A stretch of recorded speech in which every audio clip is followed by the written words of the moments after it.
ناظرین، خلافت عثمانیہ کا دور ہماری اسلامی تاریخ کا وہ سنہری زمانہ ہے جو ہمیں اس بات کا یقین دلاتا ہے کہ مسلمان ایک مرتبہ پھر ساری دنیا پر حکمرانی کر سکتے ہیں۔ ہمارے ناظرین کی پرزور فرمائش پر ہم نے ایک نہایت منفرد سیریز شروع کی ہے جس میں ہم آپ کو خلافت عثمانیہ یا آٹومن امپائر کے تمام سلاطین کے بارے میں باری باری نہایت تفصیل کے ساتھ بتائیں گے۔ تو پیش خدمت ہے اس سیریز کی تیسری قسط جو سلطنت عثمانیہ کے تیسرے سلطان یعنی سلطان مراد اول کے بارے میں ہے۔ اورحان غازی کی وفات کے بعد سلطنت کا وارث سلیمان پاشا تھا، کیونکہ سلطان نے اسے اپنا جانشین مقرر کیا تھا، لیکن قسمت کو کچھ اور ہی منظور تھا۔ گیلیپولی کی فتح کے بعد وہ یورپ پر چڑھائی کے لیے حکمت عملی بنا رہا تھا کہ اسے اورحان غازی کی وفات کی خبر ملی۔ اس نے فوراً دارالسلطنت یعنی بورسا جانے کا قصد کیا۔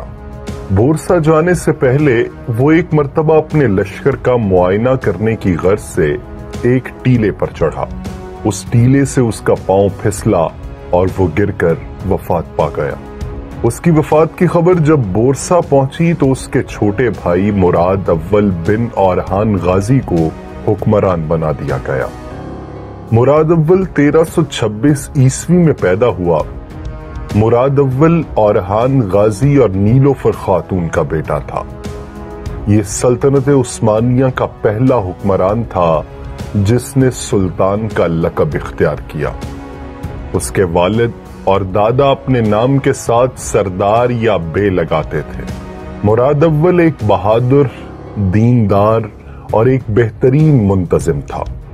مراد اول نے حکمران بنتے ہی اپنی سلطنت کو بڑھانے کا فیصلہ کیا اور ایشیائی کوچک اور اناطولیہ میں جاری مہمات تیز کرنے کے ساتھ ساتھ اس نے یورپ پر بھی حملہ کرنے کا ارادہ کر لیا۔ گیلیپولی تک کا علاقہ پہلے ہی عثمانیوں کے قبضے میں آ چکا تھا، لیکن یورپ پر حملے سے پہلے سلطان کو خبر ملی کہ کرمان کے امیر نے بغاوت کر دی ہے۔ اس نے سب سے پہلے اس بغاوت کو کچلا اور پھر یورپ کی جانب فوج کشی کی۔ جس وقت عثمانی یورپ پر حملے کر رہے تھے اس وقت عیسائی دو گروہوں میں بٹ چکے تھے، اس لیے جب ایک گروہ کو مسلمانوں کے ہاتھوں شکست ہو رہی ہوتی تو دوسرا اس پر جشن منا رہا ہوتا۔ عیسائی ایک طرف پاپائے روم اور دوسری طرف پوپ فرانسس میں بٹے ہوئے تھے۔ بازنطینی شہنشاہ پوپ کا حمایت یافتہ تھا اور متعدد بازنطینی بھی اس کے حامی تھے۔ 1360 عیسوی میں عثمانی فوجوں نے ایڈربن فتح کر لیا۔ ایڈربن کی فتح کے بعد سلطان نے تمام یورپ پر قبضہ کرنے کا عہد کر لیا تھا۔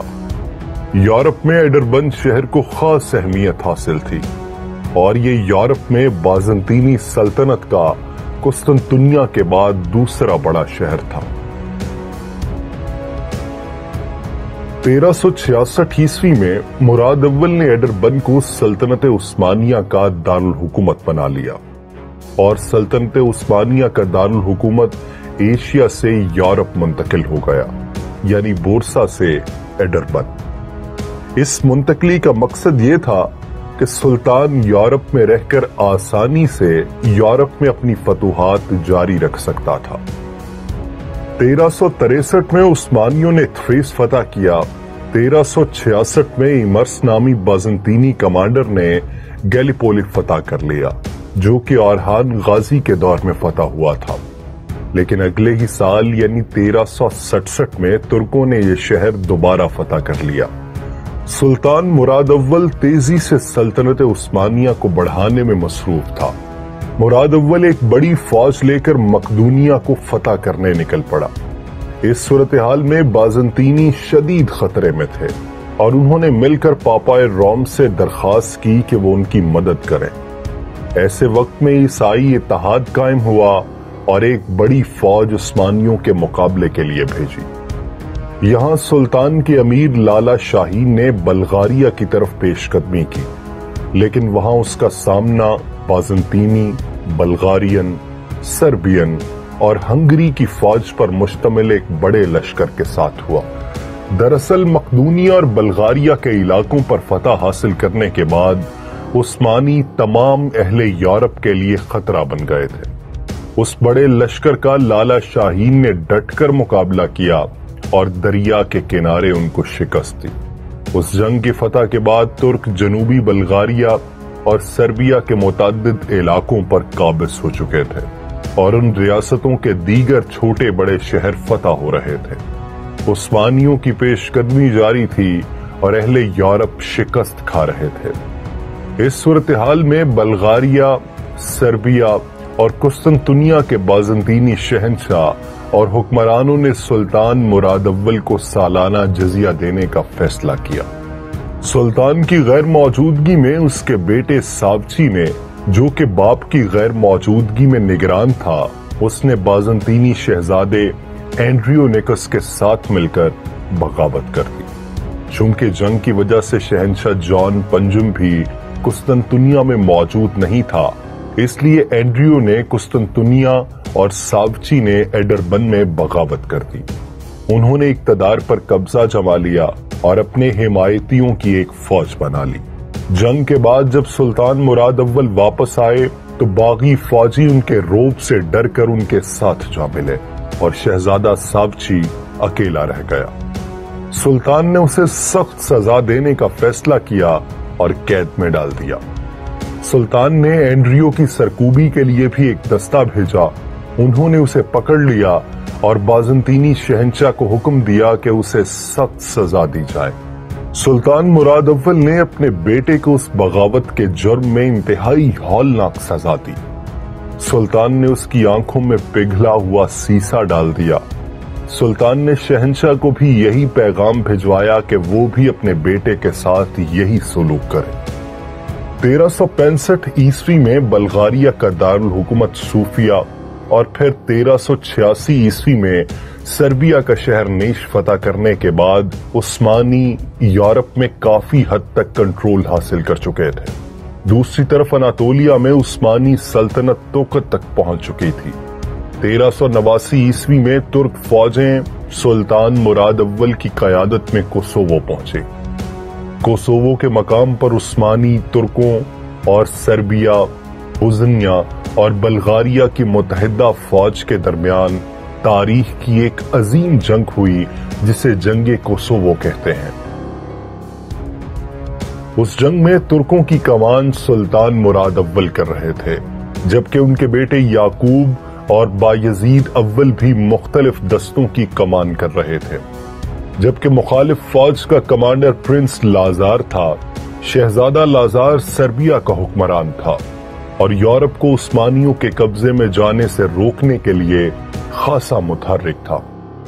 اس جنگ میں یعقوب چلبی نے جانبازی کا مظاہرہ کیا اور انتہائی بہادری سے دشمنوں کو شکست دینے میں اہم کردار ادا کیا۔ کوسوو کی پہلی جنگ میں سلطان مراد اول نے شمالی سربیا، بوزنیا اور بلغاریہ کی افواج کو شکست دی اور یورپ پر تقریباً مکمل کنٹرول حاصل کر لیا۔ پرنس لازار کو شکست ہوئی اور وہ بھاگنے میں کامیاب ہو گیا، لیکن اس جنگ کے دوران اس نے ایک سازش مرتب کی تھی جو کہ جنگ کے بعد ترکوں کے لیے بڑے نقصان کا باعث بنی۔ پرنس لازار نے اپنے خاص سپاہی مائلس کو، جو کہ ایک سربین نائٹ تھا، ایک خاص مشن سونپا۔ اس نے اس کے ذمہ لگایا کہ وہ کسی طرح سلطان مراد کے خیمے تک پہنچے اور اسے قتل کر دے۔ سلطان کے خیمے میں پہنچنا وہ کسی بھی سربین کے لیے انتہائی مشکل کام تھا، لیکن مائلس اپنی عیاری سے سلطان کے خیمے میں پہنچ گیا۔ اس نے اسلام قبول کرنے کا جھوٹا دعویٰ کیا اور سلطان کے ہاتھ پر بیعت ہونے کی خواہش ظاہر کر دی۔ سلطان چونکہ ایک نیک اور برگزیدہ شخصیت تھے، انہوں نے اسے اجازت دے دی۔ وہ سلطان کے قریب آیا اور اس نے زہر میں بجھا ہوا خنجر سلطان کے سینے میں گھونپ دیا۔ سلطان کے سپاہیوں نے مائلس کو قتل کر دیا، جبکہ سلطان مراد اول اسی زخم کے باعث شہید ہو گئے۔ سربین روایات میں ہے کہ پرنس لازار کے اس سپاہی نے اپنی مرضی سے یہ کام کیا۔ لیکن پرنس لازار کے خاندان نے اپنی عزت بنانے کے لیے یہ اعلان کروا دیا کہ لازار نے یہ منصوبہ بنایا تھا۔ تاریخی حقائق جو بھی رہے ہوں، لیکن مائلس کو سربیا میں ایک ہیرو کے طور پر جانا جاتا ہے اور کئی شعراء نے اس پر نظمیں بھی لکھی ہیں۔ سلطان مراد اول 8 اگست 1389 عیسوی کو شہید ہو گئے۔